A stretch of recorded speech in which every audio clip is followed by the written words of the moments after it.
Hi and welcome back. Today I'm going to show you how to make a very simple rose hip applesauce. It doesn't look honestly too appetizing, but it's delicious. It's tart and sweet. It's really good for you, and we're going to go over how to make it. You only need 2 ingredients. One is rose hips. You can harvest these wild or domesticated. However, it's quite a process. There are little hairs on each seed, and they're very unpleasant if you swallow them. So just for ease of use, I would suggest actually purchasing some organic deseeded rose hips. Next, you just need normal apple juice. You could use other juices such as cherry juice, but I prefer apple juice, just 100%. It's very simple. You fill, however, you pick whichever jar you want, and then you put in your rose hips, and you're going to put 2 times the apple juice as you put in rose hips. So for example, if you put in a half a cup of rose hips, then you're going to add 1 cup of apple juice. You're going to let it soak overnight, and the rose hips, which are quite dried out and hard when you first get them, are going to soak up the apple juice, and in a day they're going to become very soft, and the texture is actually very similar to applesauce. The texture is very smooth, or almost not slimy, but there's a slight slickness to it. In fancy herbalism terms, we call this demulcent, and that's actually a huge part of the medicinal properties of rose hips.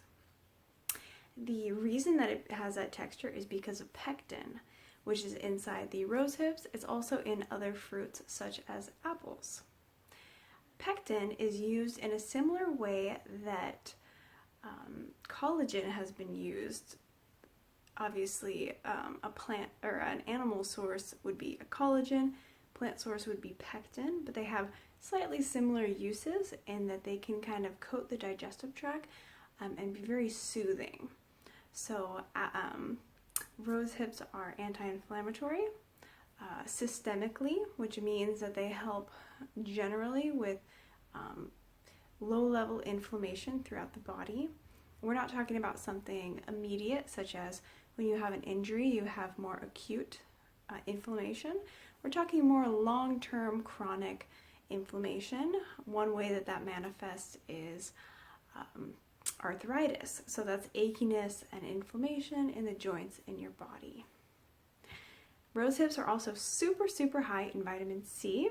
So this can kind of be thought as like a vitamin C supplement in a way. However, it is also food, which I love food as medicine. There's so many compounds in every single herb and plant that we don't fully understand. Hundreds of compounds. We can isolate the most abundant one, and we can do a lot of research of that one constituent, and that can be very helpful to understanding the plant. However, there are hundreds of other constituents that work together with the main constituent in ways that we don't fully understand. So whenever possible, I love to get the full herb and the full plant food herb benefit. So I'll post more about how exactly to make this. Make sure to try it out yourself and let me know how it goes. I used it today as a jelly in like a PB&J. But super delicious, and yeah, there's going to be more herbal information coming your way.